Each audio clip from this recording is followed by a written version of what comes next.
going to call our meeting to order, and it is 7 o'clock. Before I move on, just want to recognize the fire exits in the back of the room. So here, and then there's another exit behind me to the left. And I need a motion to approve the agenda. So moved. All right, Caitlin, Brian, all in favor? Aye. Aye, 5-0. And we're excited. First thing we have tonight is to recognize our August graduates. So I'm going to hand it over and step up here. Good evening, everybody, and thank you so much for being here to celebrate with us. I know that you're here for a regular board meeting, but I always look forward to this mini celebration to complete the journey for some of our students that have really persisted through some challenges. So I want to thank the Board of Education for all of your support, Mr. Provenzano, all of our district leaders that are here, in addition to the high school team, the school counselors, and the teachers that are here to support our August grads. As I remarked last June, this event that students have worked for really for more than just this year. This past summer, they've been working for 13 years towards graduation, and I'm so pleased tonight to announce that we have 2 more graduates of the class of 2025. Couldn't be more proud of them to be graduates of Fairport High School. Each just faced significant challenges along the way and really persisted through that and found a way to make this happen. So without further ado, at this time, I'm going to ask Mr. Provenzano and Ms. Belpacer to come up in the center here, and I'm going to call up our graduates. We have Jameer Mercedes and Blaine Ogletree.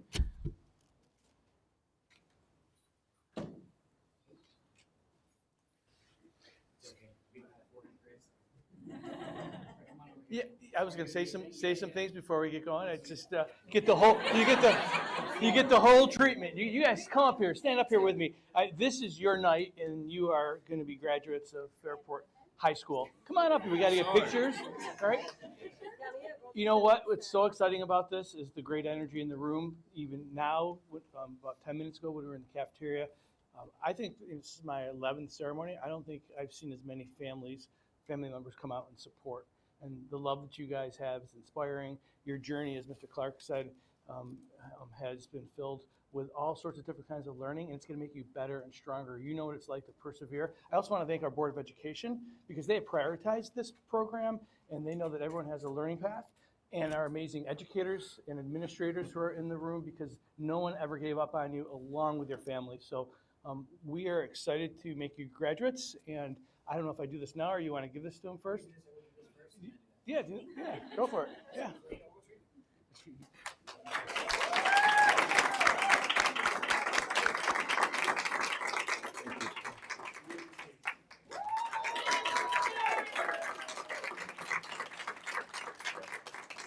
So this is the fun part, right? By the powers vested in me, by the State Department of by the New York State Department of Education, I hereby pronounce you graduates of Fairport High School, class of 2025. Well done.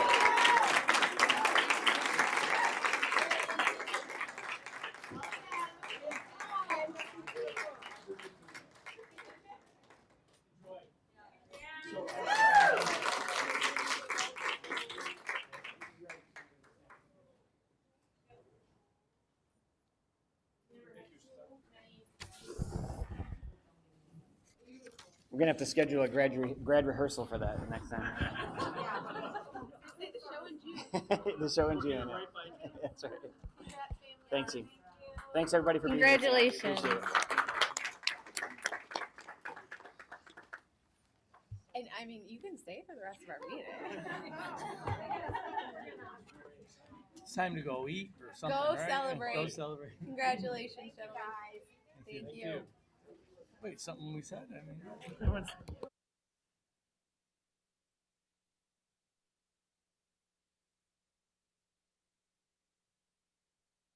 Well, that really cleared out the.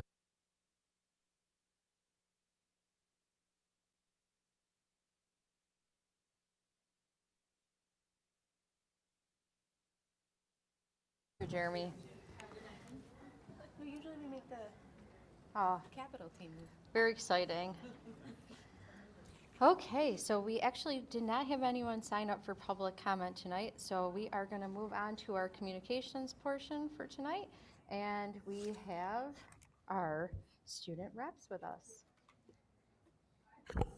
Okay, hi, I'm Nora Berlante. And I'm Mallory Foote. Okay, so this month we focused just on the high school, and sort of like the big thing was the phone policy.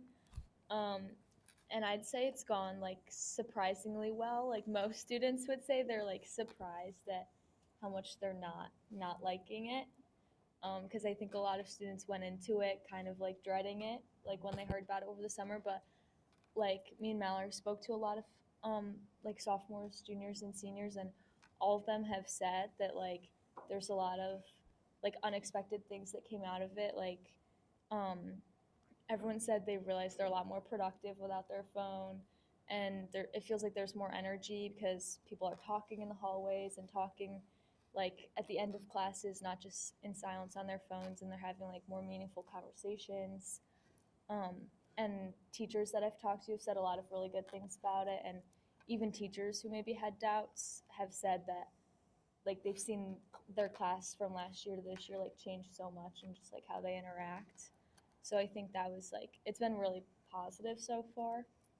Um, I know there's definitely had to be like reminders given, like seniors coming back from lounge. Mr. Clark said was like the big one, but um, I think some of it is just like it's habit, especially if you're a senior. Like the last 2 years I've been here, I've always had my phone, so it's just something to get used to. But I feel like for the most part, people are like pretty open to it, and it's like had a pretty positive experience.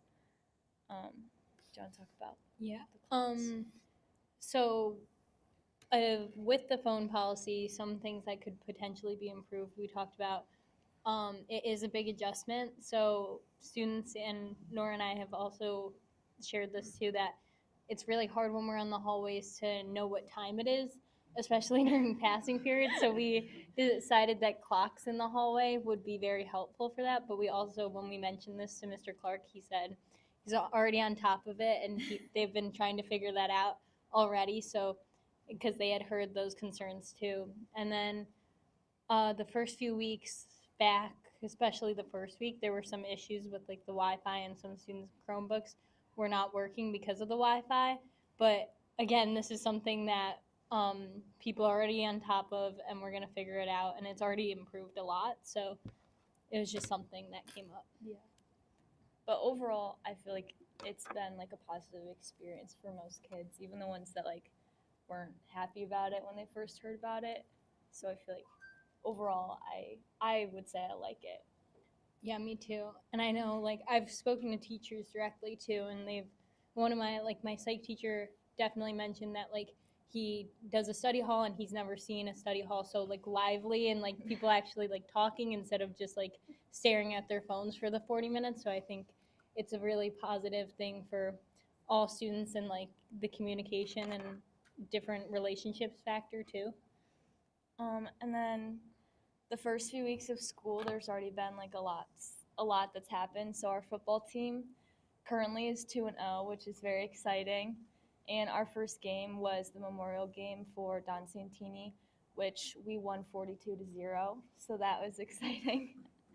Also, the boys varsity soccer team, they're also undefeated right now. But their game last week was Teacher Appreciation Night, which was exciting. And I was at that game, and there were like dozens of teachers there, which was nice to see. And they also won that game 8-1. And then this is for me, for seniors, we had senior sunrise the first week of school, which was exciting. And we also had a lot of other like senior events that maybe weren't like affiliated with the school, but you'll notice there's been a lot of like decorated cars. We did that the night before the first day, and we got, I think, at least like 120 kids from the grade to meet at the rec center, and we all decorated cars. So that was fun. The girls varsity swim team, they earned a state qualifying time last week, which was exciting. Already? Mhm. It was like their first or second meet, Yeah. so that's really exciting. Yeah. Also, we've had a lot of fundraisers starting back up and clubs starting back up the first few weeks. And the class of 2027 Chipotle fundraiser, Mallory can speak more on that, but that was very, very successful. So that was exciting. And yeah, we have clubs coming up these few weeks, and then the club fair coming up. And Minerva is this week, and then the high school in a few weeks. Some upcoming events that should be noted are Spirit Week from October 6th to the 10th, with homecoming on October 10th, which is really exciting. I know a lot of people are looking forward to that and all the fun activities going on. Nora can speak to this. We have the leadership trip coming up in less than 2 weeks already, which I'm excited about. But that's September 28th to October 1st, so we'll get to go to DC and meet at the White House and the Senate and go to Capitol Hill and all of that. So that'll be at the end of this month, which is exciting. Some college reps have already come and visited the past 2 days. I know MCC and I think SUNY of Tech, College of Technology or something was here.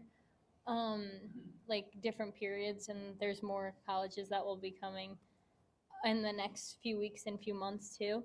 And then also a lot of more teacher appreciation nights and games are happening. I know the boys volleyball is playing right now. And then tomorrow, September 17th, is girls volleyball teacher appreciation night. So that's very exciting. I know a lot of teachers will be there for that. Yeah, and then just what we talked about at the workshop earlier with the like APs and Regents exams. Me and Mallory we talked with Mr. Laley and a bunch of other teachers, and we've both taken like our fair share of honors courses and APs, and like we got to see the statistics, which is really cool. But I can definitely speak, like humanities especially was like very beneficial for me. But I'm definitely like, I loved all the APs that I've had the like opportunity to take, and some of them like I never thought I would take, like stats, but like I ended up loving that. And so like I'm definitely very thankful for like the opportunities, especially like classes that I know a lot of other schools don't have. Yeah, I feel the same way. I know I've talked to people from other districts and mentioned humanities, and I'm like, you don't have that? Like, kind of surprised because it just seems so like normal and such like a cool thing to do. And so when I explain it, like they're interested in it too. So humanities is definitely very cool, and I'm grateful that we have that here. And the other honors classes I've taken and APs have definitely like prepared me for like the classes. Like AP World definitely prepared me for like other tests, and especially the Regents exams. And I noticed like people that took the AP were like, oh, this Regents exam is like nothing compared to what we did for that. And so it's like, it's a good shift, and I think they're very effective and helpful. And I know I was thinking about this the whole math presentation, because like I was in compacted, but I know a lot of other people that weren't in compacted but wanted to be and didn't really get a chance. And I think it's really important to have like many alternate opportunities for them, because everyone learns at different paces, and like my sister and I are completely different, but I think it's important for everyone to still get an opportunity, and like if they work hard, then it's really good to have options for that too. Yeah, I was gonna say during the presentation, me and Mallory were on the same thing, and we moved to compacted like at the first one, 5th to 6th. But I have a friend that she did the class between 7th and 8th. I have someone that did math over the summer after 8th, and then I know a different friend that did math over the summer after 10th. And me and all 3 of those other people are all taking calc senior year. So all those different opportunities, like those random little pockets of time that you could, jump up. I already know tons of people that have done them, and that's when they weren't as like widely advertised. So I like seeing that was really exciting, and I think a lot of people will be like grateful for that opportunity to take more classes. Yeah, and yeah, that was it. Yeah. Yeah, thank you. So where are you guys headed next month? Do you give us a sneak preview?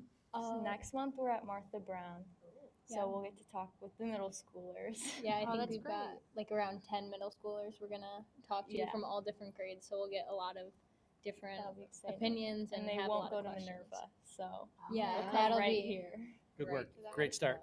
Yeah. Thank you. Set the bar high, guys. Yes. And if you're watching from home, I know both of you mentioned information that we learned about in the workshop before. So we did highlight some pretty amazing academic achievement. We did talk a lot about our AP courses and Regents courses. So if you're watching from home, check it out. Something to celebrate for sure. and the opportunities that have been increased. I personally am thrilled about as well. So thank you. Okay, so next up is the president's report. Some of the same stuff that you mentioned, but basically just welcome back to school. I can't believe it's only been 8 days. Feels like much longer than that, but the energy and excitement across the schools is a reminder of the strong sense of community and commitment to education that we have here in Fairport, and that's why it's such a special place. I do want to thank our dedicated faculty and staff who worked very, very hard to prepare for the upcoming school year, which we just entered. Definitely, we saw things when people presented, but there's a lot of behind the scenes work that happens with our buildings and grounds. Pretty much all of our admin assistants just working really hard to make sure everything is in place. So parents and caregivers, thank you for trusting us and helping us with getting everybody to school on time. We did look at some of that data as well, just mentioned, and our attendance is looking even better. So I'm excited about that as well. This month marks an important moment for our district. On Tuesday, September 30th, and we'll talk more about this as well. We'll have the opportunity to vote on Fairport for the Future. It's the 2025 Capital Improvement Project. You've probably seen videos if you're on social media. You should have gotten things in the mail. There's been special editions sent out. So hopefully if you're part of the community, and even if you don't have children there, you've seen information about it. It really is investing in safety, accessibility, technology, and learning spaces for our K-8 buildings, which is essential to make sure that our community and our students have what they deserve. I'm going to just mention that tomorrow, which is September 17th, we're encouraging the community to come out at 6:30 in the cafeteria right here at the high school. And our PTA and PTSA will be hosting an information session. So if you have questions, you want to hear more about the project, please join us. And really, your participation in this process continues our community's long tradition of supporting education and shaping the future together. So enjoy the beautiful fall weather. Hopefully it cools a little bit. And we hope to see you over the weekend at different events. I know homecoming is coming, you mentioned that, and at different sporting events and fall fun as well. So that's it. Great. I think I'm up. You are up. Try not to be redundant, but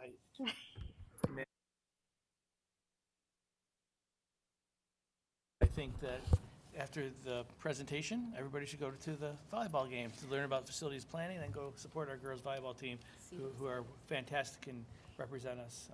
I have to say that what we saw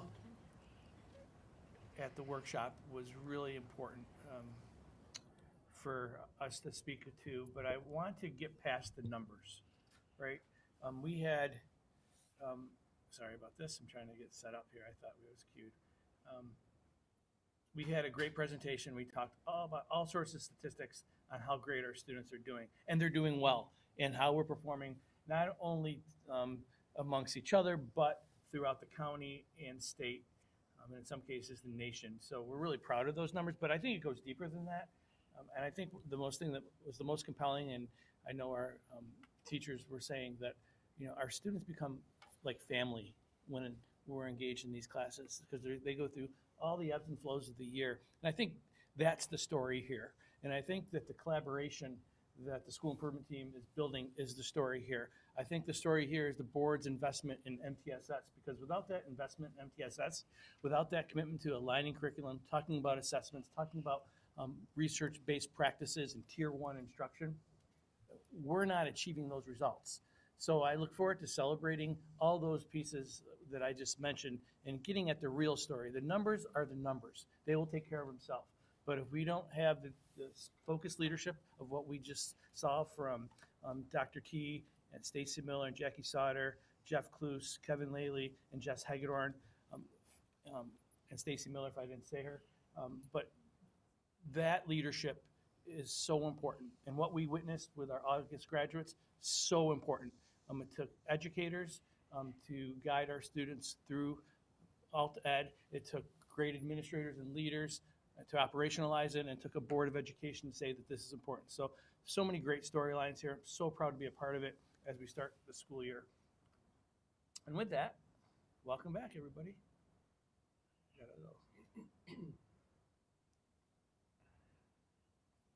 Usually. It was. Oh. It was a great opening until that, right?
Consolidation, and we're going to have the consolidation corner in multiple different spots at this particular meeting. 2026-27 consolidation is approaching, but the planning and the amount of organization around it is well underway.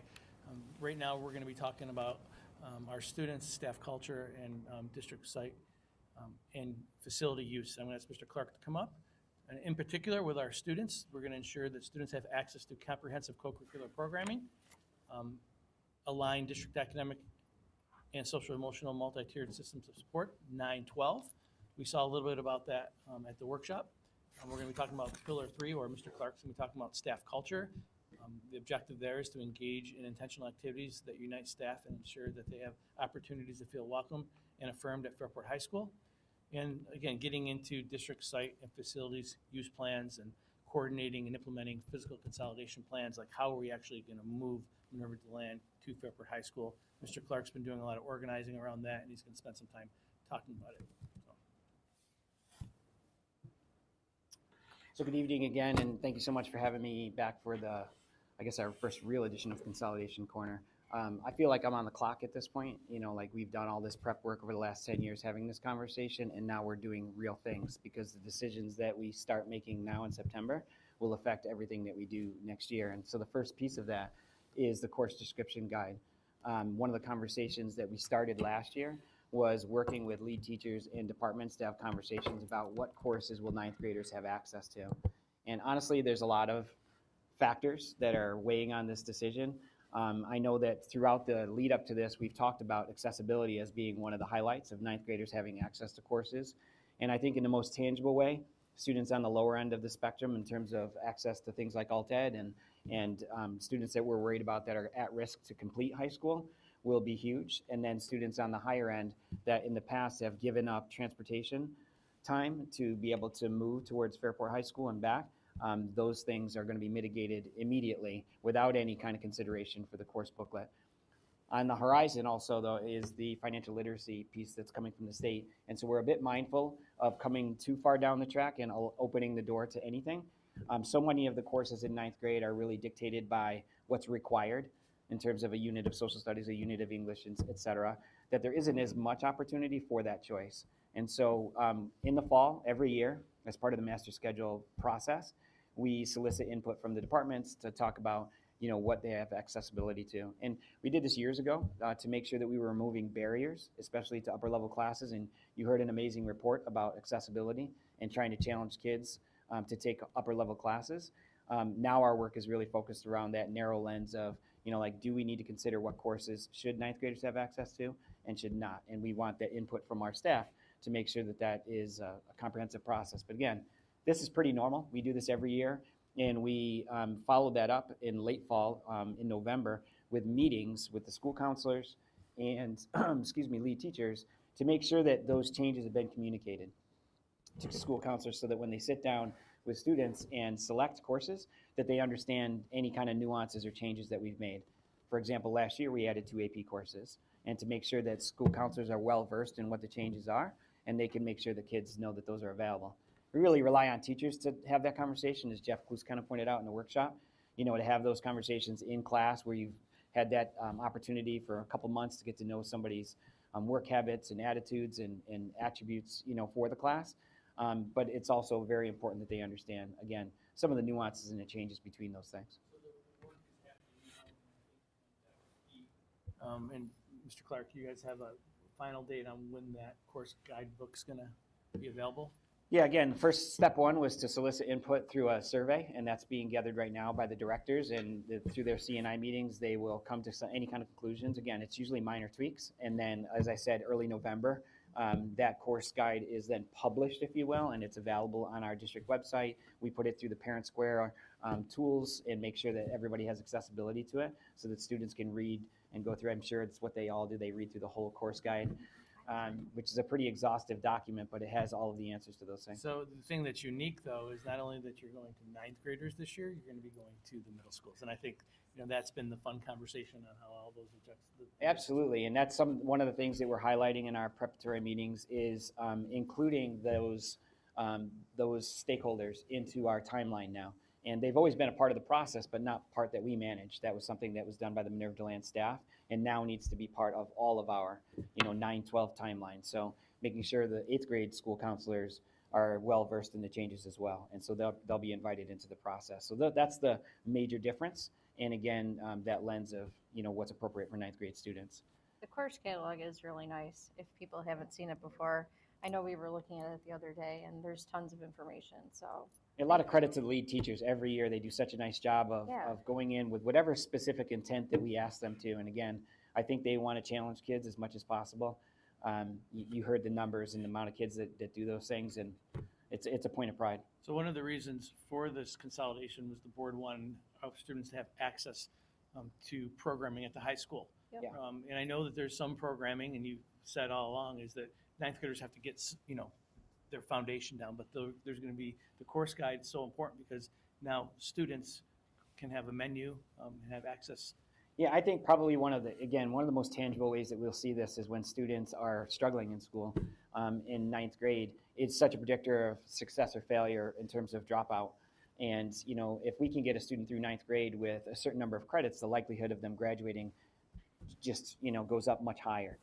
Without getting into the numbers, it's not like we're a school district that has a ton of kids that don't graduate. However, we're constantly focused on the problem, and I think that that's the reason why. And again, you saw a reason of that tonight. But we know as a predictor of success in the past, if students didn't pick up at least 2 credits at Minerva DeLand, then we were shuffling them back to Minerva DeLand because we didn't offer courses here. That made that very difficult for them because it also creates a hole in the schedule that they can't take a class. So you have someone that's deficient in credit, also has to take time to travel in order to get that. And we've attacked that problem in different ways by offering courses in alt ed, and obviously there's summer school and other ways to kind of recover, but you're behind, if you will, in the game. And now you're trying to make up that time. And so again, removing those barriers and also perhaps finding accessibility sometimes halfway through a course. We know they're not going to be successful. We can shift gears and offer a half-year elective in the second half of the year that they wouldn't have had access to as well. And again, the hopes of gaining credit and keeping them in the game as long as possible, which serves everybody well. So I'm excited about that piece. Other aspects that we were talking about are the connections to staff. And I put a couple of different things on the right-hand side there. I know they're a little bit hard to see, but we talked about being intentional when we came together to make sure that our staff, that we had a positive culture to welcome the staff from Minerva DeLand and that everybody feels like family. Quite honestly, this is the challenge. There's no getting around the fact that we're a very large high school. As it stands, I have over 150 staff members and trying to get them to get to know each other. So we started this process a couple years ago. We call them the workroom wake-ups. The first year we went to the departments because the culture here at Fairport High School is that our departments are kind of like in their silos. English teachers meeting together, math teachers meeting together, et cetera. And they like that because they collaborate a lot. But it's also, that silo mentality. They don't, I once had a math teacher, Doug Kakainen, tell me he didn't know where the fax room was. And we were just getting together to create, like we were just going to do a holiday breakfast, and he was going to come down and help. He needed directions, and he'd worked here 30 years. So, I think in the efforts of trying to get people to get to know each other, we created this beautiful staff lounge, which you've seen, and we are inviting them into that space, having coffee and breakfast pizza or bagels, and inviting different departments down. And so we put this out to staff in the beginning of the school year so they can plan for it. 6:45. The PTSA last year sponsored, the pizza, and we take care of the coffee and that kind of stuff. And it's a light way for us to, again, get to know each other and spend time talking between departments, and again, getting familiar with that shared space as well. And then this year, stealing an idea that a lot of our departments do kind of on their own. If you walk down, anybody that's had a high school student, if you walk down certain departments outside of the offices, they have sort of a bio that people can read a little bit about them. And we took it on a grander scale and invited staff over the summer to participate in a staff highlight piece that you see right here. And we have this on a loop in the staff lounge. There's either a red version or the blue version, just to, because we do that. Everything's red and blue. It's just some interesting details and offers a glimpse of like who their families are, so that when they're sitting in there eating lunch or having a conversation, that's in the background too. And I've found a lot of staff already just sitting there looking at them. Not everybody participated yet. We tried to get that up. We got about 87 of the 150 or so. And the idea would be to continue, again, the workroom wake-ups and, the staff highlights piece to get to know everyone. On top of that, we also created a names and faces website that we update, and then we share out to staff that now is actually already 912. So Patricia has worked together with Ryan and a few of the other APs so everybody can at least know every century, every para, every secretary, so that we can put a name and a face together and make sure that people know who they are. So The collaborative work with the wellness team. yeah, thank you so much. So the ideas were stolen here and there, but and once we've got them running, we've asked to partner with our wellness committee. They've planned a lot of the activities and getting the staff together. Last year, our 2 shared faculty meetings. This year, we've talked about we're going to have more of those, and so the wellness staff took over the responsibility of creating these slides in Canva and adding to it when people. I think once people saw what it was, were more inclined to share and participate. And so the wellness committee did that, and kudos to all of them for doing that. And they'll plan a number of activities throughout the school year to get people to get to know each other. One of them was, I don't know who has the Cricut machine at home, but somebody brought in hundreds of stickers for staff on the first day. Most people that have a water bottle like to put stickers on them, or their laptops, as you guys all have them. Yep. And that was, again, one of those bright things that we did in the beginning of the year, just along with a pancake breakfast to start the school year. So just a great tone in terms of setting the tone for the school year. The other thing that's up there is the moving plan. Just wanted to update you real quick on that. We had committed to articulating a moving plan late last spring. So this is the first time that we had talked about that. Step 2 was to solicit input from the staff at Minerva DeLand and find out what their actual needs are, instead of trying to. I don't want Aaron to dump 500 boxes over at Minerva DeLand only to have them sit there. And so we wanted to meet staff where they were at and developed a very brief survey to say, do you anticipate packing in September, or are you someone that would wait until the end of the school year to do that? And I'd say maybe a quarter of the population has said they'd like to pack as they go, and so as they complete each unit. And so we've also asked, what do you perceive your needs as? And I think, again, in this day and age with their laptops and computers, a lot of their files are there and not necessarily in file cabinets, but I'd say most staff are kind of in the neighborhood of 1 to 3 or 3 to 5 banker boxes. And so Aaron is committed to having those available for staff. Unfortunately, B&G right behind Minerva makes it kind of easy for him to get the stuff over there.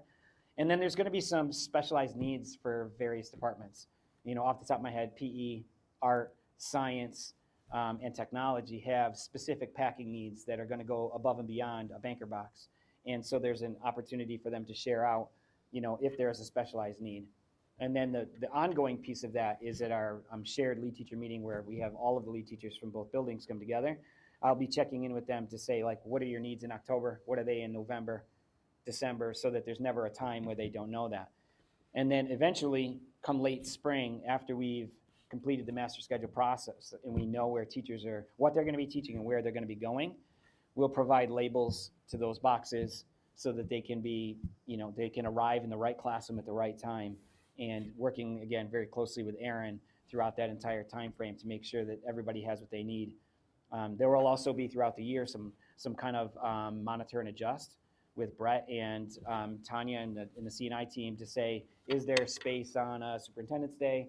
Is there space, during exam week where we can dedicate, for the staff of Minerva Deland to be focused on packing and moving and doing all the things that they need to do. And then the last piece is just the construction in terms of like how that's impacting Fairport High School. I'd say honestly, this has probably been the easiest project we've had, even though it's the largest in terms of the scope. The cafeteria before, that was hard. We were eating in a gym for the entire year. Most of this work is outside, and I kind of knew that walking into this. With the track, the tennis court, those things aren't impacting the students on a regular basis. The most impact you'll see is in our PE classes. They have to be very careful about, like, we want to make safe passage to the classrooms that they have. And the other issue I'd say, there's the work that's going on in the library is underneath classrooms, and so we're just trying to stay on top of that. But it's progressing pretty fast, and I don't want to steal any of these guys' thunder in terms of like project updates. But I think that that's probably the most impactful way that it's affected the students. And I would invite Nora and Mallory to jump in on that and share. But the project really isn't impacting daily life, which is great for us. Like the construction inside, I really haven't noticed. Once or twice when I'm in English with Mr. Gillette, we'll hear the construction in Mr. Byers' room, and it's on for 30 seconds and then it's done. So the construction inside really hasn't been an issue for anyone. And really the only issue with the construction outside is every once in a while when I'm walking like the far soccer field and like a bulldozer drives by, so we have to be careful. But I mean, like, the coaches are really good about that, and they walk with us every time we go out there and stuff. So it's really not an issue. Just gotta look both ways before you cross. Yeah, But absolutely. it hasn't really been we haven't really had any like problems with it, I feel like. Yeah, Nora and I were just talking about this like right before the meeting started. The construction, like, it has been an adjustment in some ways. Like, I know some of the JV teams have had to make some adjustments and go up to like the football fields on the hill to practice or have games at Center Park. But honestly, I think it'll all be worth it in the end for sure. And it hasn't been too much of an adjustment where anyone's really been like upset or anything. And it hasn't been much of a distraction either. Like, I'll maybe hear like something going on or like something driving by out a window, but it's nothing that like when I'm in like above in math and a truck will drive by below for the new wing that's getting built, but it's not anything that takes more than maybe 2 minutes, and everyone's gotten used to it by now too. It's not we're like, oh, there it goes, and then it's done. Well, and those of you that are parents probably have seen the last adjustment that we made, which was to create a drop-off only in Lot D. And candidly, it's made a significant difference in our traffic flow. Today, over the radio, I heard a report at 7:18 that all of our kids, the traffic was not backed up anymore. That's significant, improvement for us. And so, hats off to all the parents that are getting here a little bit earlier. But I think that process of only dropping off in Lot D, which is something that we brought into effect to prepare for consolidation. And we're hopeful to widen the choke point that's right near Lot B and turning into the teacher's lot to make that safer. But the idea is to make that dedicated outside lane so that parents can come in all the way around the outside and then back out again. And it has made a huge difference so far. And Brett gets to experience that as a dad most mornings. So. All the dust from the And the trucks. dust. I mean, Yeah. I beg to differ about how it's impacting my life. Yeah. And I will say that, this morning, I was worried I was going to be late because I only gave myself 10 minutes to deal with the traffic. And then we pulled onto the street, and there was no traffic when we got there at all. There you go. And I was at school 10 minutes early when I was worried I was going to be late. So I feel all the seniors have noticed that the traffic has, immediately like 180'd and there's Yeah. no traffic in the morning. It's anecdotal, but I haven't gotten any complaints from the neighbors either, and that's pretty normal. Like to get them in the first couple of weeks is because we have so many inexperienced drivers. So again, I think people, parents, students, and parents have adjusted, and it's so far it's good. So I'll take that. It's an early win. So we're planning for a board tour in October of our facilities and of the projects. So I know they'll be reporting on that. To see it up close and personal instead of just a presentation. So That's all I have for tonight. Any questions on the consolidation corner? No? Sounds good. good luck. Thanks. I'm going to go back. Thanks, Mr. Clark. Hope we get Thanks to the so much. second half. I appreciate All it. right, Thank you. And I do, again, I apologize. This is a little bit longer. But this is the first presentation of the year, but it also speaks to all the moving parts of the 2026-27 school year. The next piece I really want to talk a little bit about is something that's going to impact our entire community. It's our Town of Perinton reevaluation, and I'm going to cede some time to our Assistant Superintendent of Business and Operations, Mr. Jeremy Nardone, to talk a little bit about that.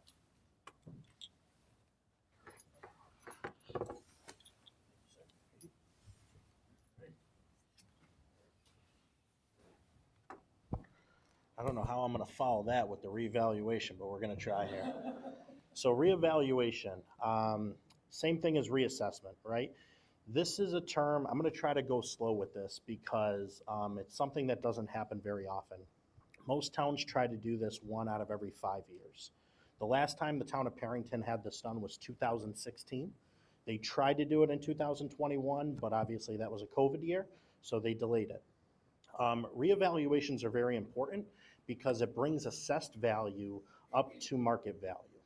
So to get into that, I want to touch base first on a couple definitions. First definition is market value.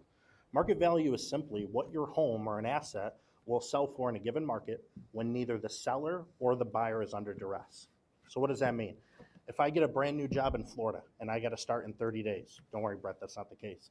But, and I got to move in 30 days and I can't afford 2 places and I have to sell my house right away. That's a form of duress. I have to sell my house so quickly, I may not wait out for the best price. So that's going to affect the value a little bit. So that's not true fair market value. That's a form of duress. So market value is the fair value that you can sell your home for. Therefore, you should pay taxes based on that market value. That makes sense. You buy a car at $20,000, you pay sales tax on the $20,000. However, that is not the case. Taxes are actually paid on something called assessed value. Assessed value is a value given to a home by a municipality, which is the town, for the purposes only of calculating taxes. That's town, county, and school taxes. And then the equalization rate is the difference between them. So I'm going to go back to the word average. Reevaluation, think average. This does not mean that every home in the town of Perinton is a certain percentage. Their assessed value is a certain percentage under market value. This is in total, in average. So what the state is saying when your equalization rate is not 1, because again, if your assessed value, let's say, is 80,000 and your market value is 100,000, the equalization rate is going to be 0.8 or 80%. So that's what the equalization rate is. It's simply the assessed value divided by the market value, and it's a value set by the state of New York. So when that happens, you are not paying taxes on the full market value. You are paying taxes on the assessed value. So what happens there is the tax rate actually has to become higher. Something I hear a lot is that Fairport's tax rate is very high, $25 per thousand. When you look at some other towns, it's a lot lower. I'm seeing tax rates in the 13, 14 range. And I get a lot of questions, Jeremy, why is our tax rate so high? The reason is because the equalization rate is 57%. That means on average, assessed values are 57% of market value. When that happens, the tax rate has to go up for the school district to collect the total amount of money, which is the tax levy. If the equalization rate was at 1, meaning your assessed values are equal to the market value, our tax rate would actually be $14.99. So just putting that in perspective. So really that's the true tax rate if the assessed values equal the market value. So pretty much a reevaluation timeline. This is not set in stone. The town of Perinton could change their mind. The budget process for the town actually starts probably in the month of July, and it goes through for a vote in November, December timeframe. There's a lot of money that's involved when you do a reevaluation in a town because you have to get a lot of people on staff to assess the homes. Because again, what you're doing is you're going out in total, looking at houses and saying you're under assessed by $50,000 or $100,000. They have to look at all the renovations in your home. Maybe you added on a bathroom or a bedroom to your home. So it's not set in stone, but the budget process will determine that, and we'll find that out a little later in the fall. But I am constantly talking with the assessor, and as of now, it is still a go. So looking at a timeline, and again, this is estimated, but it's pretty accurate from what I've seen in my history with towns and reassessments.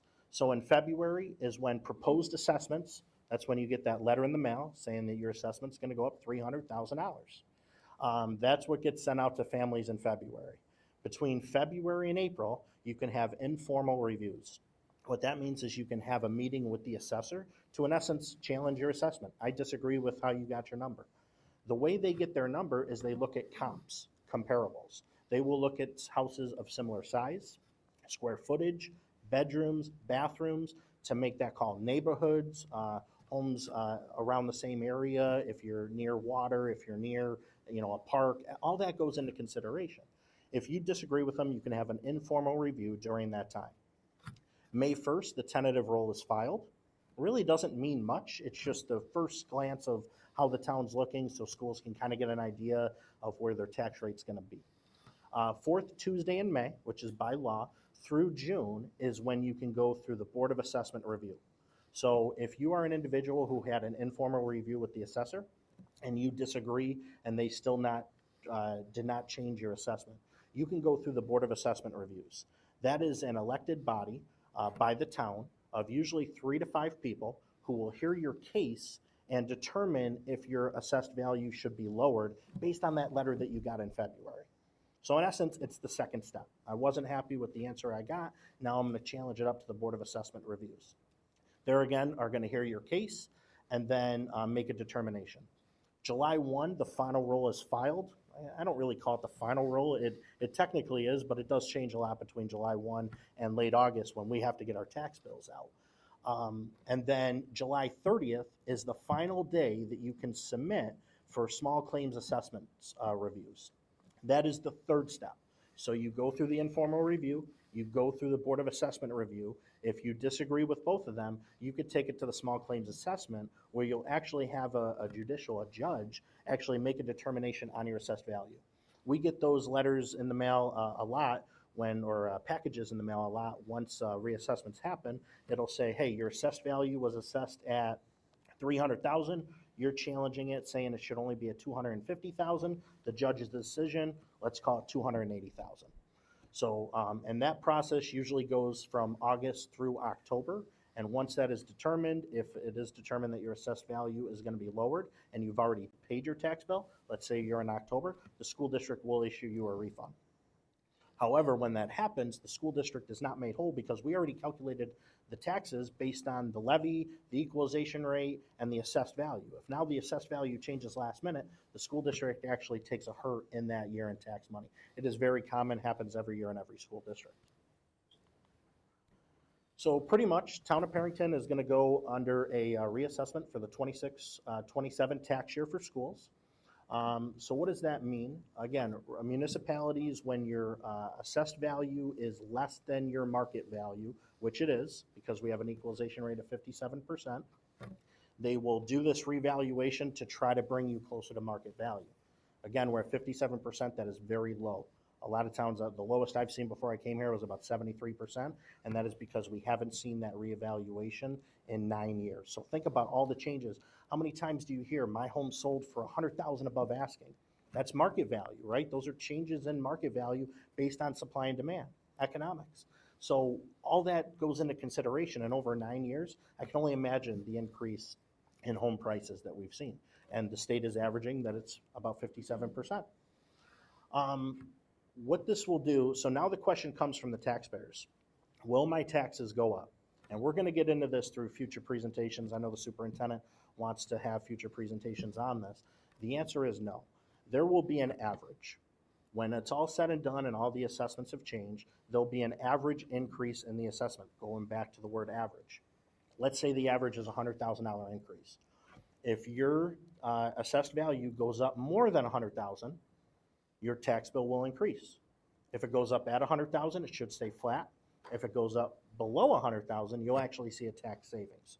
So it's all based on averages and redistributing the tax base to the municipality, to the town.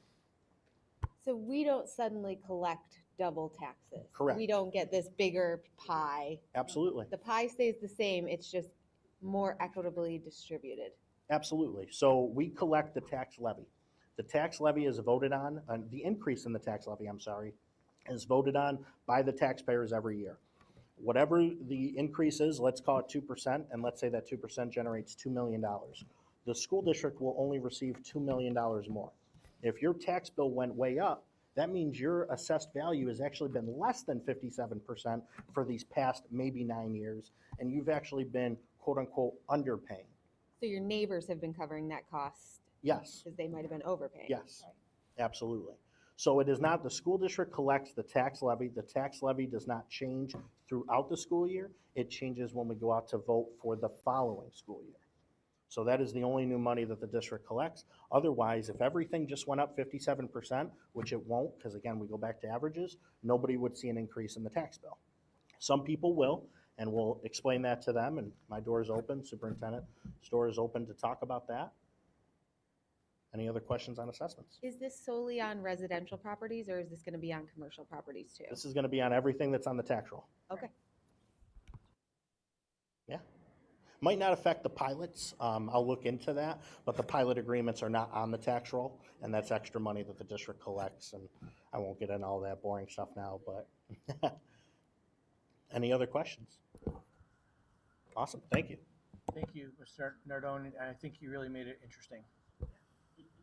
Appreciate your passion around it, and this will be an ongoing conversation because I know the board is very interested that it's communicated carefully and people are educated on the real impact of a revaluation. So thank you for your interest, and we'll continue to talk about it as Mr. Nardone said, and as President Bells Pacer said. Tomorrow night, Fairport for the Future 2020-25 Capital Improvement Project. There'll be a PTSA public information night. We'll be sharing details of the project at no additional tax impact to our community.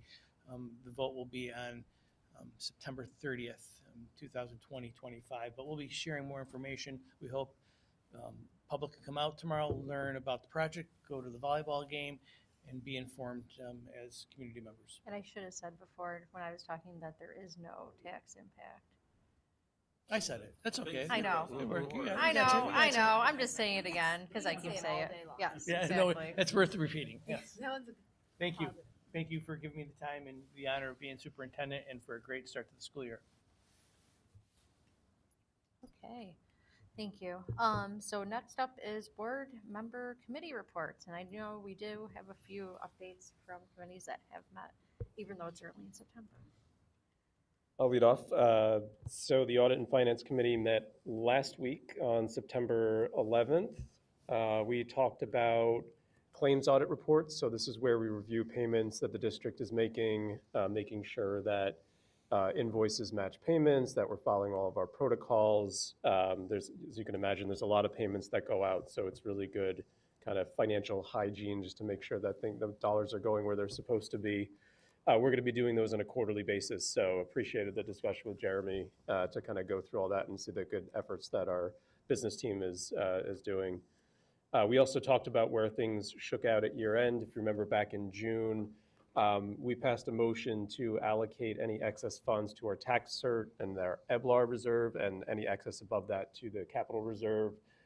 Everything pretty much ended up right within the range of where we thought it would be, so didn't trip any limits there. So that was kind of business as usual update for wrapping up year end. We did talk a little bit about electric buses. We talked about the grant and other funds that might be available for that first bus. It's going to be a while before it's on the road. I think we're talking about potentially spring or fall 2027 would be the first time that one's actually out on the road. So a little bit of time before we get to have that experience. But things are moving there, and my takeaway is that we're taking advantage of all the money that we can to bring that to the district to kind of make that an affordable purchase for us. And then we started a little bit about the budget goals, which I know is going to be a topic of conversation tonight. So that was it. It was a good meeting. Thanks, Rich. Yeah, they were great. All right, so legislative and advocacy updates. So September 3rd, Erica and I attended the first MCSBA Legislative Committee meeting of the season. The start of the year stuff, working on drafting our positioning papers, which I'll be a part of, drafting some of our legislative and advocacy priorities.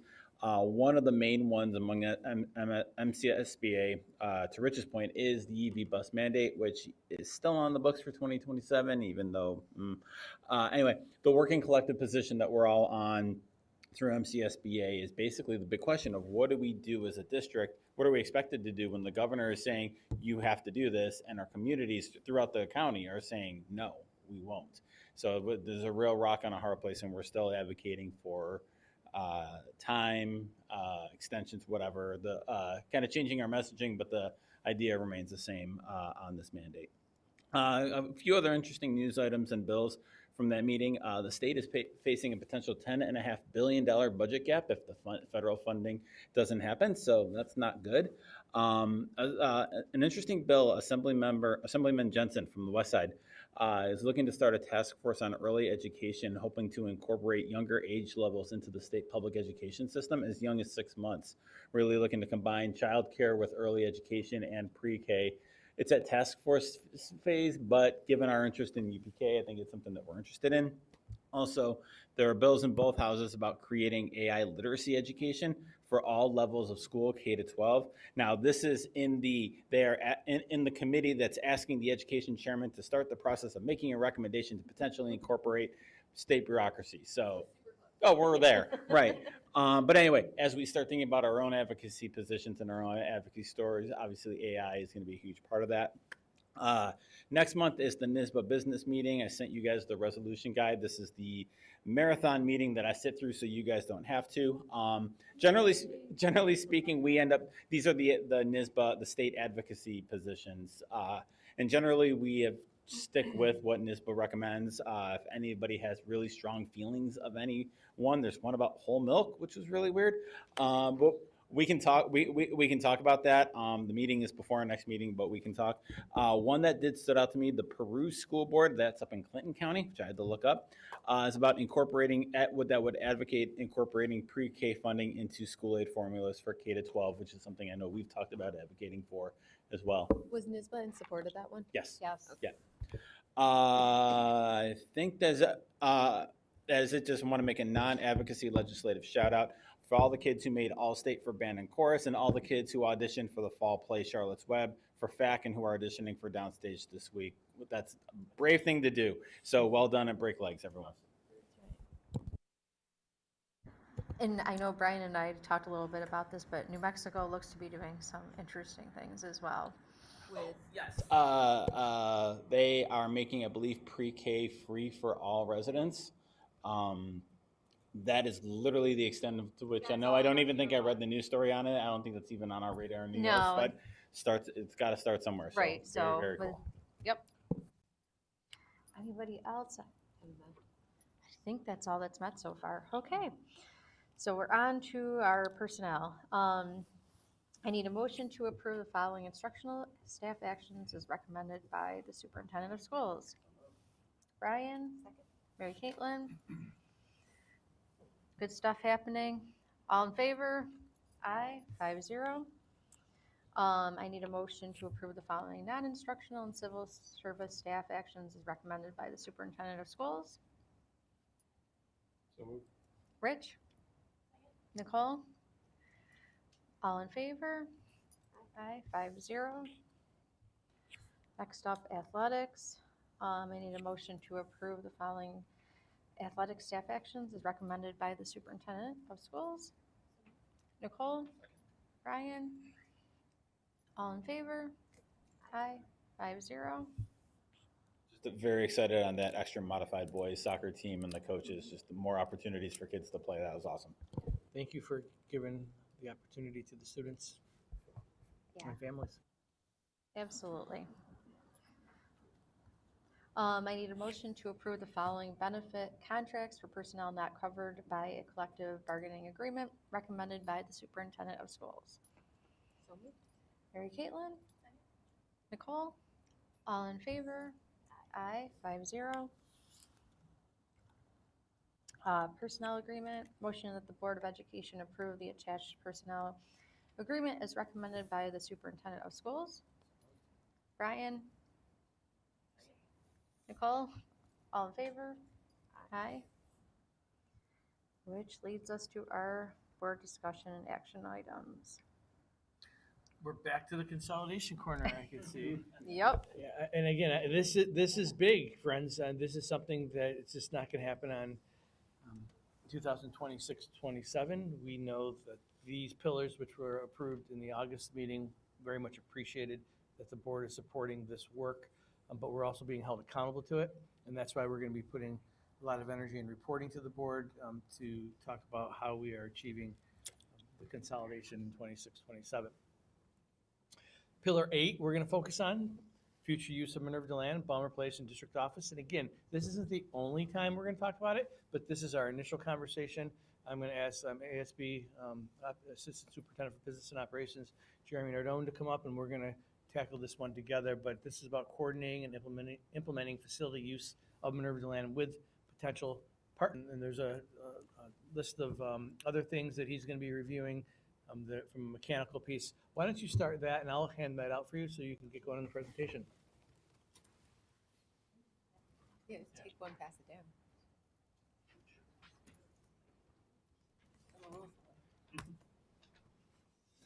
So we take one, pass it down. Okay. I gotta do my own like a commenter. I know. So pillar 8, future use of Minerva land, Balmer Place, and district office. So I'll just hit each bullet. It's my job to report to the superintendent and give a detailed report on how we're going to be in compliance with New York State Education Department and municipalities. So I am proud to say I've emailed 16 state email addresses because I didn't know somebody who's ever closed a building, and emailed them and said, is this the people I speak to about closing down a building? And I finally got one that said, yes, you are in the right place. So I am very excited to hear that. So pretty much what's going to happen, I'll just give you a quick overview. January, the reports come out that we need to fill out to close a building, and then that report is due by March. So we're way ahead of the game. We'll take care of that, and that will be coming up shortly. Also, we want to work with the different municipalities, and this is also going to kind of bleed into bullet 3. We do plan on leasing some space out to BOCES, our neighbors, and actually receive some rental income through that. So once we have that rental agreement, which is now tied up with our, not our attorneys, but the BOCES attorneys, they're still finalizing those plans. Then we'll work with athletic director, technology, building principals, building administration, to see what after-school activities usually happen in those, and work with the different municipalities such as fire, police, swim, area swim team, FAST. I'm learning the acronyms at Fairport now. So we'll work with that once we get those agreements done and we know exactly when our buildings will be rented out. And again, that rented out space to BOCES. So that will be coming soon, and hopefully we're going to finalize that over the next couple of months. Another exciting part of Pillar 8 is the future use of Minerva land and Balmer Place once again, but review and determine departments moving to Martha Brown and Minerva land. So there's going to be district property from Balmer Place, those professionals that are in that building going to Martha Brown and Minerva land. We're going to spend some time talking about that now. Absolutely. So our first picture up there, I know it's tough to see, that's why I printed off a big version here for everybody on the board. This is, and I want to give a big shout out to Labella for helping me put this together. This was together long before I started, and we've made some minor adjustments, working collaboratively as a team to make sure that everybody's voice was heard. We'll start with the dark red spaces, our future use for Fairport. We do not know what those spaces will be, but we're going to live in it for a little bit, see what comes of it, and we'll probably use some of that space as storage while we get everybody moved over to the high school, and as we start going through that. The blue spaces, including the 2 light blue spaces, are the estimated classrooms that we would rent out to BOCES. And then the cream-colored spaces are the shared spaces between BOCES and the district. So that includes your big spaces like your gymnasium, your cafeteria, your fitness room. Those will still be utilized by our students, the pool, even though that's not more of a shared space. But again, those are areas that we're still going to use. We're still going to utilize the auditorium, and we're try to make improvements to those spaces. The purple space right now is where we're estimating one of our departments to go to, which is our special ed department. And then the pink space, the darker pink space up in the middle top corner there, or top of the middle there, is where we're looking to put food service, registrar, and student services. And then if we transition to the right side of the photo, again, the right side, if you're looking at it from your screen, you see some red up there, which is, again, Fairport unassigned space. You have that pink room, which is going to be split between a future break room and an LGI room. So we're going to work with our technology team to make sure we put some good meeting space in there for collaboration between the directors and the people that are going over to Minerva. And then we have the orange space, which would be staff development. And then they have an extra room there that'll be for like a conference space for them. And if we want some of the people that are currently going to Martha to come back over, they will also have a place to go as well. And then you will also see two purple spaces upstairs. That is for a bigger CSE room if needed for a meeting, because right now the conference room in the main office, a little smaller, right? That's going to be for their more, smaller meetings, but a room upstairs is going to be big enough. And then that room across the hall on the right side will be for all their storage. So that's where we're anticipating will just be a storage room. We've talked to special ed, we've talked to these people. They do not need that space to be temperature controlled, but the other spaces we will look to do upgrades through purchase orders that we already have encumbered. Our goal, I'm working very closely with our director of facilities to make sure that we have a plan and it's documented by hopefully December. I know he's already working with some contractors to get some quotes, and then we want to hit the ground running and start this work as soon as kids are out. So I would say by the last week in June, I want to have people in there and start tearing up these spaces. Estimated goal right now, again, this could change, is January of 27 will be the movement. That gives us about 6 months for construction, but I can't promise that because if you hear construction, it always changes.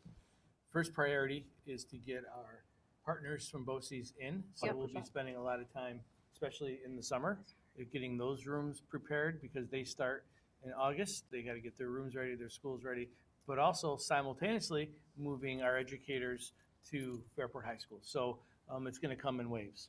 Very busy schedule, but 100% accurate there. I would also, go ahead. I'm sorry, I was not one of the AP kids in math, so I could probably do this, but it'll take me a while. Do you happen to know the BOCES, the square footage, about what percentage of the available square footage is going to be leased out to BOCES? I do not have that with me, but it is on the document that I started reviewing. That's going to be in the contract, so I will get that for you. Okay, great. So what we're going to do also, I'm not a visual, spatial kind of guy. I need to go walk it. So we are going to be spending some time walking that within the next month or two, so you can see what this actually looks like, and not only have the square footage numbers by that time, but see from a visual reference on what it looks like. So.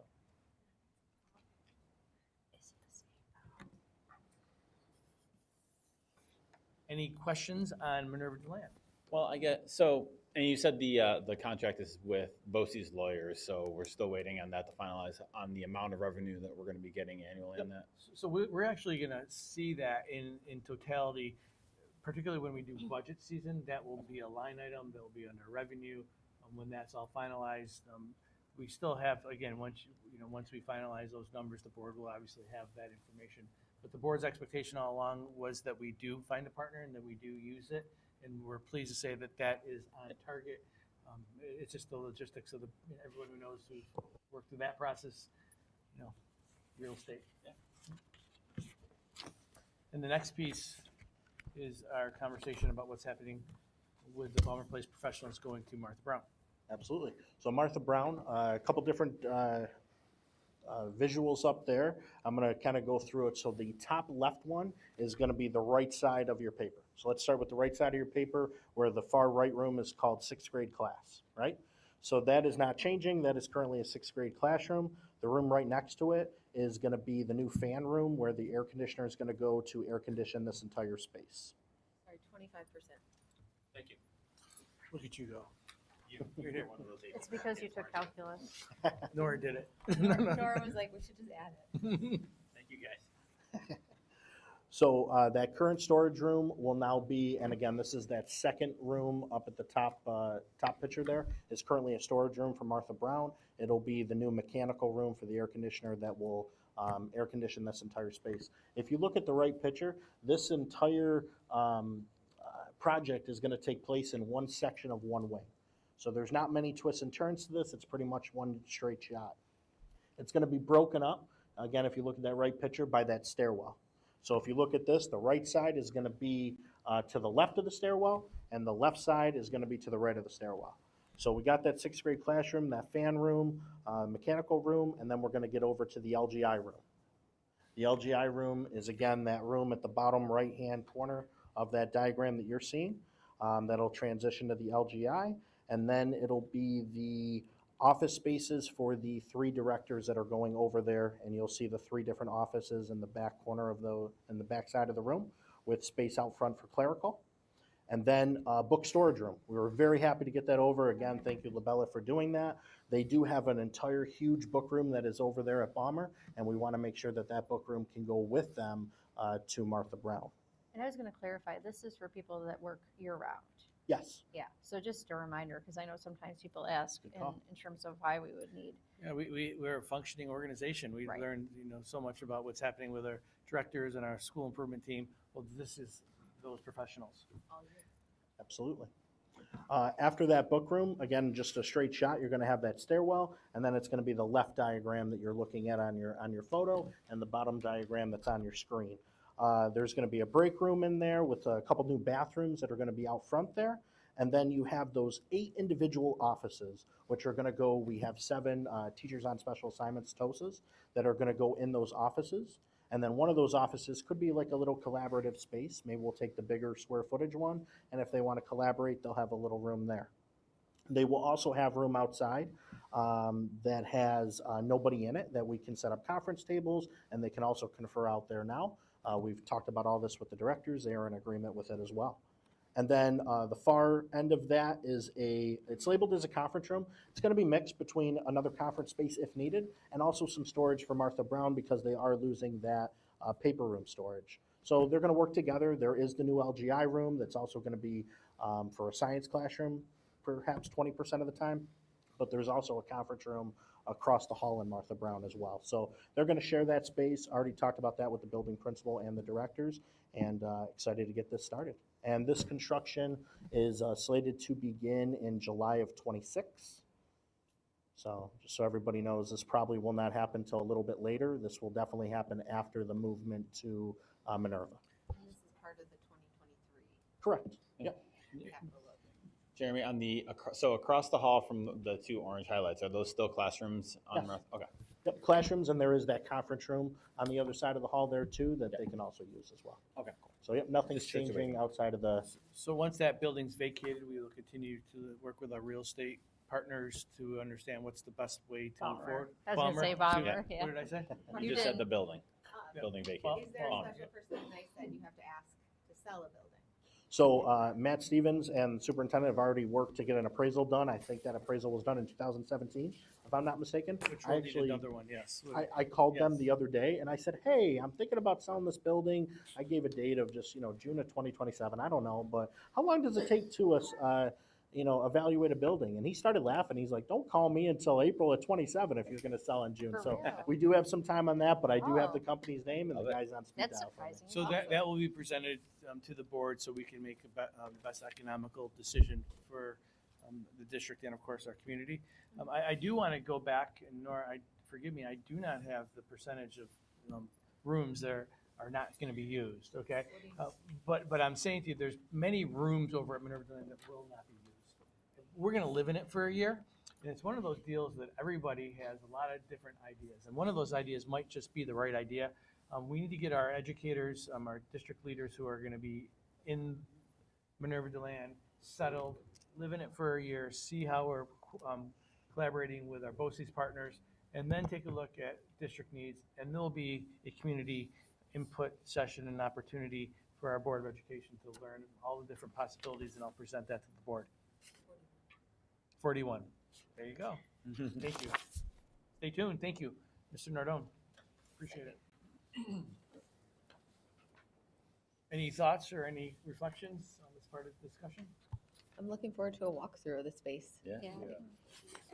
No, I just, I know this has been a question that has been bouncing around the community since before we decided on the consolidation, and since the consolidation, what are you guys going to do with Minerva? Why are you doing blah, blah, blah, X, Y, Z? And they're all good questions, and seeing the plan come out, and, knowing that we're leasing this, so there's going to be income on this is fantastic. And there's still the great spaces. The auditorium is going to get used potentially by community members, but also by our schools. The gym, the pool, those fields. I think there's still a lot of life left, a lot of use left for our district in Minerva. So just kind of, and seeing it laid out like this, I think is just so useful for everyone. Since we're using Minerva Land, the stage, adjacent to the stage is the staging area where our student performers go, and they'll use it for performances, whether it's in the theater or performing arts, musical, excuse me. So people have been wanting to use that, but we're like, no, we need to save that for our kids, right? Because there's still going to be viable spaces that they're going to use. So looking forward to seeing it being used. It's going to be an important part of our community still. Mhm. Any other? Okay. I'm excited with that. We'll have student services kind of in an easy to get to location as well, with lots of parking. So that's my 2 cents. Okay, so next up, discussion of our draft 2026, 2027 budget goals. Yeah. So it can you is. believe it? Like, this is what I always say when it's budget season. It's just not an event. It's a process. And I'm really proud of the fact that we've been, working with these ideas for the past several weeks throughout the summer. You can see there's not a lot that's changed. And that's purposeful too, especially when we're doing all sorts of change. I think that it's critically important for the organization is to stay focused on our priorities. So we are who we always are in providing the services and support for our students and staff and meet the community's expectations. So we put this out there. We talked about it in audit and finance, and just want to get some thoughts. And Lindsay will be taking some notes and making sure if there's some, some thoughts and reflections and changes that it's reflected, and then I'll get it back out to the board. Yeah.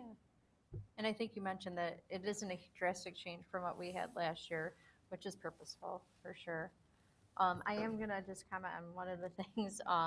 So some of our board members aren't able to be here today, and one of the changes we talked a little bit about was the second bullet under our first one. They're allocating and aligning resources to maximize student learning, thinking that maybe should be our first bullet as opposed to the second one. What we'll do is we'll make that change and we'll see what it looks like, and then the board can, determine if that feels good and about how they want to see it. Just trying to look at I know we've looked at this a lot on our own as well, so it's not new to us.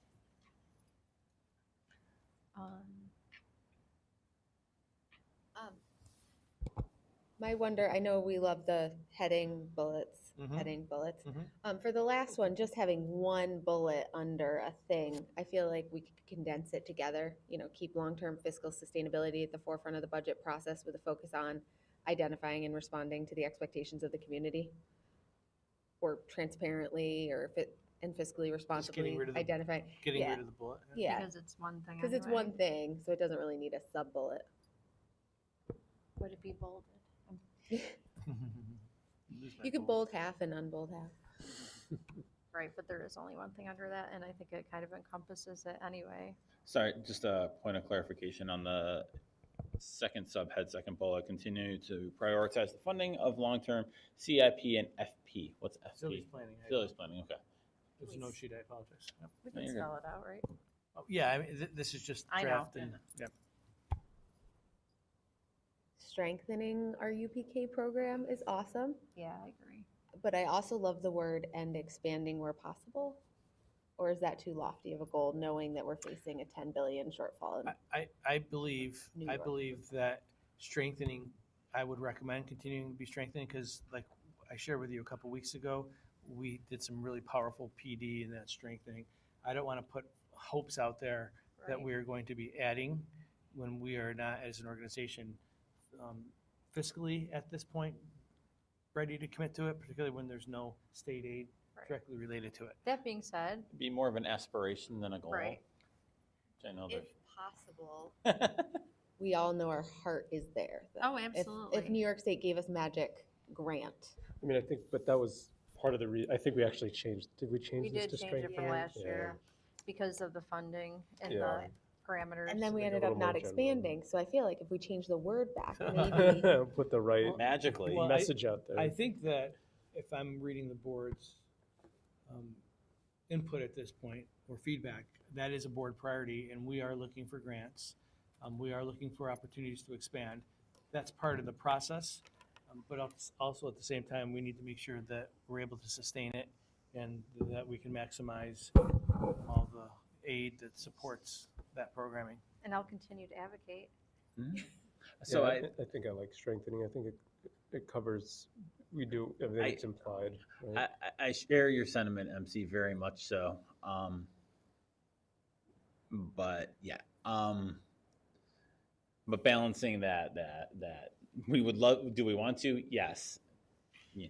So on the the facilities one, I know we have the two there and they're good. I wonder if my wonder would be somehow putting in the language that kind of shifting our facilities planning away from the large projects, is this one that's coming up in 2 weeks, is like the third, like it's the third of the big ones that we've been planning for since 2018, 2019, right? Like that was the major, like big projects, and we're now trying to get to more focused more focused projects. Cyclical. More cyclical, yes, that's where I'm looking for, cyclical and focal projects. And I'm just wondering if there's a way to put that into words, like kind of that shifting the mindset away from saving for the big one to continually saving Maintaining. for. So the board has, through our conversations, has requested a facilities plan that really highlights what you're saying, like trying to compartmentalize rather than just move forwards of something in writing. So trying to take that language, I'm just trying to do some active listening and meld it into a plan. Right now, the plan is not about the budget. The saving or continuing to prioritize is about the budget. But if you want to link it to a plan, we can see if we can. But if we don't have the plan yet, there's no sense in Well, making that. you're charging me to make one, so. Right. Right. Okay. And I think we've talked about that before. Can we say planning for and investing in modern, environmental, and safe facilities, or? Because we had that as a sub-bullet, shift to the more Right, regular the shift schedule. to- And we, the suggestion from the district is to move that to like a key performance indicator. Right. So do we like investing in modern, environmentally sustainable and safe facilities? Like, is that it? And then you,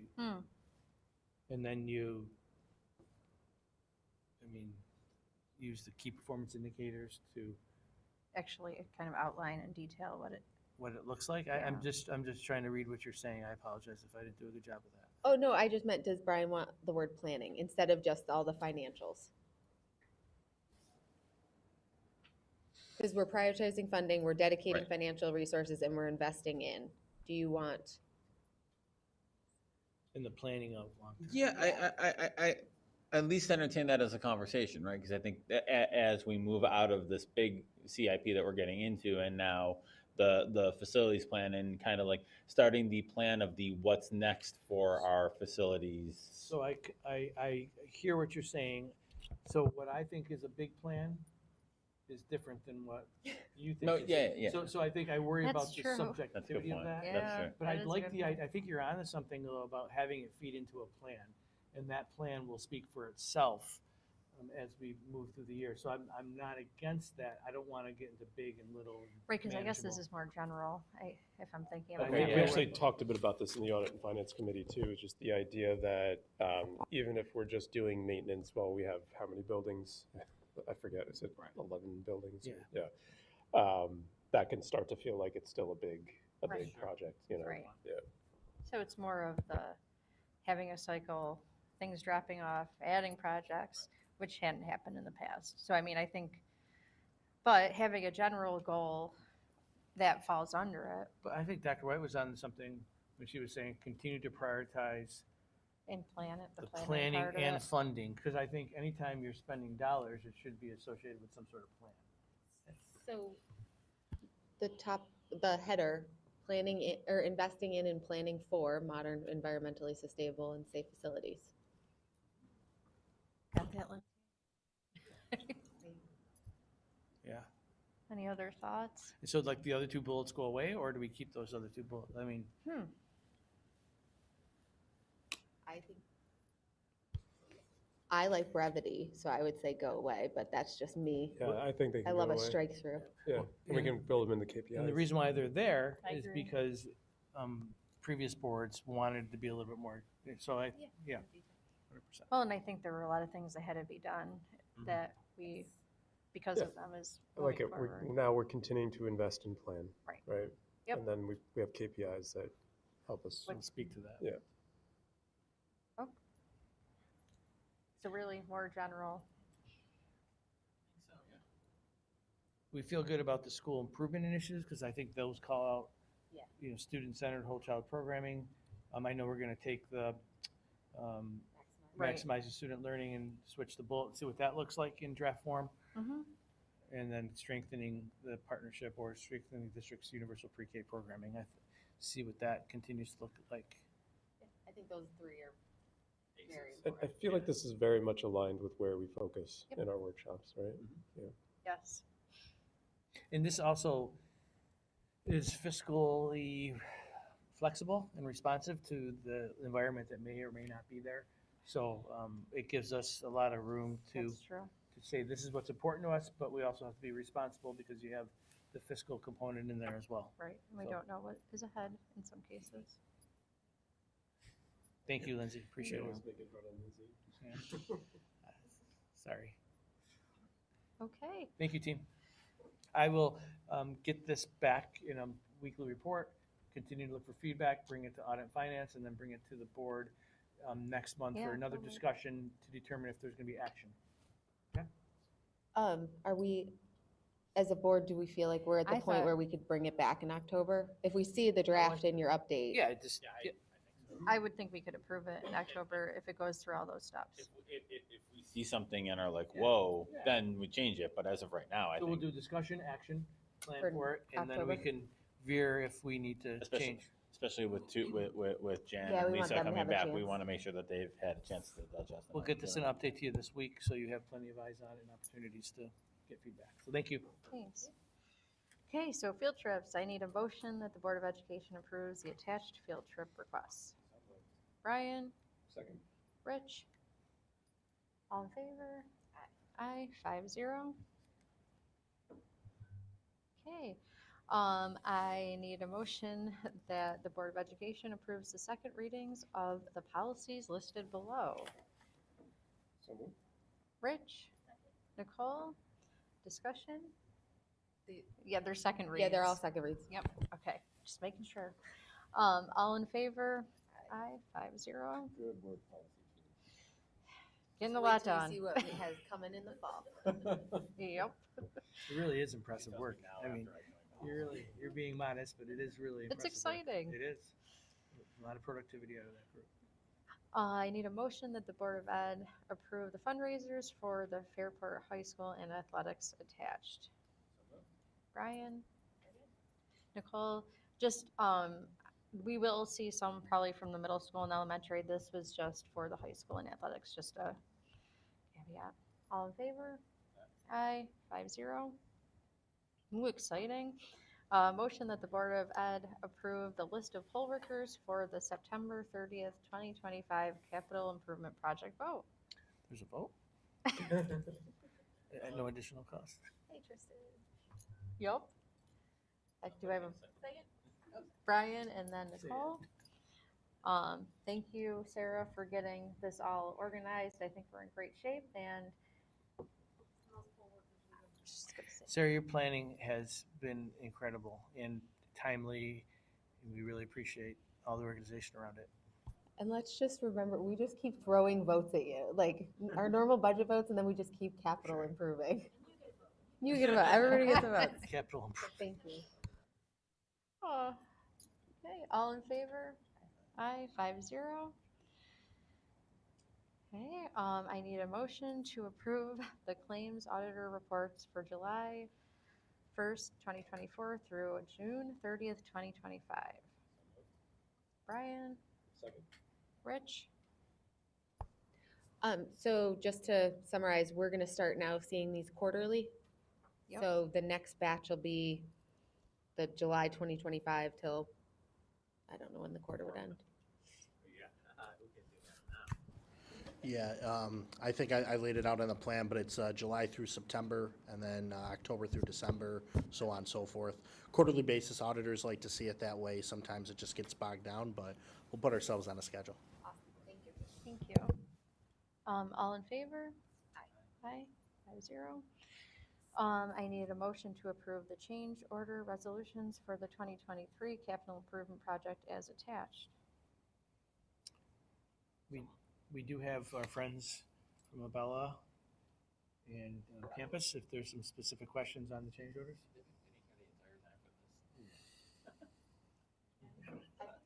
So do we have Can you tell us about the fencing? Yeah, right. Oh, Yeah. do you need the motion first? Sorry. Yeah. So moved. Okay, so Brian, Mary Keelan, and now discussion. And I know if you're home, you can look at the public content. I think it's valuable. Do you guys mind just briefly talking about why? Why do we have extra money and why does this benefit us? Hi, I'm Bob Steeler, civil engineer with Labella. In regards to the fencing, our project had galvanized fencing. It's the gray kind of standard level fencing. The black vinyl coated is better for maintenance. It's better for weather conditions. It'll last longer, and it's more aesthetically pleasing. So it's visually. So it's a superior product.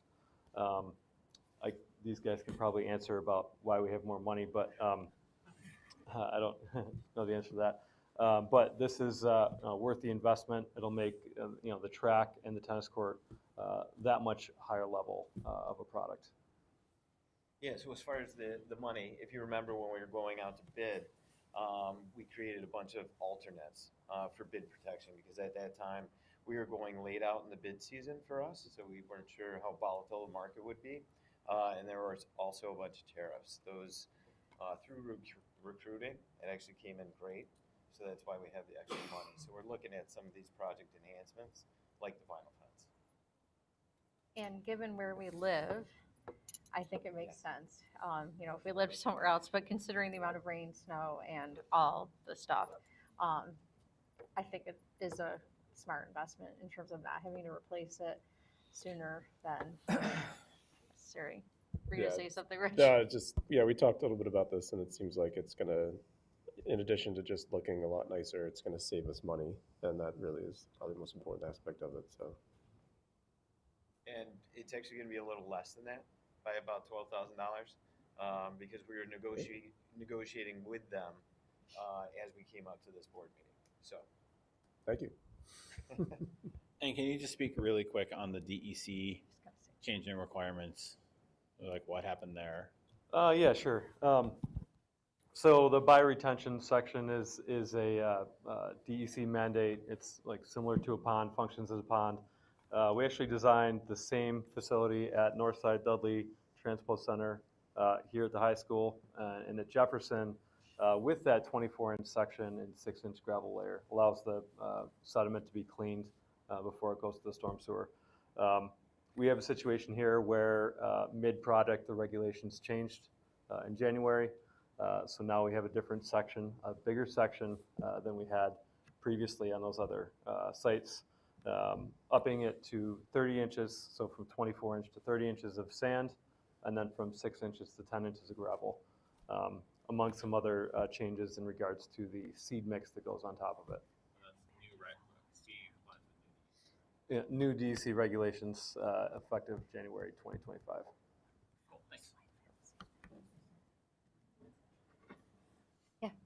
Any other questions? Thanks for spending the evening with us.